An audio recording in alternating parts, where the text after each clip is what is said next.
Dante, kung hindi muling inaresto, ano daw ang ginawa kay Teves?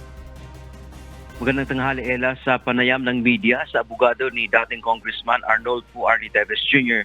na si Attorney Ferdinand Topacio, pinaliwanag nito na wala naman daw nangyaring muling pag-aresto nga o re-arrest kay Teves. Ayon kay Topacio, inilagay lang sa kustudiya ng korte ang dating mambabatas. Ito ay bahagi umano ng panuntunan habang dinidinig ang extradition request o hiling ng Pilipinas na ibalik dito sa bansa si Teves dahil sa mga kinakaharap nitong kaso.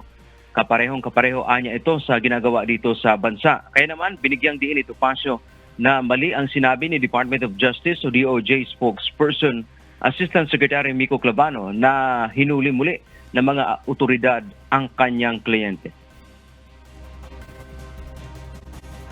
The court may ask that the extraditee be placed in the custody of the court to ensure that he will be attending the proceedings. So yun po yun.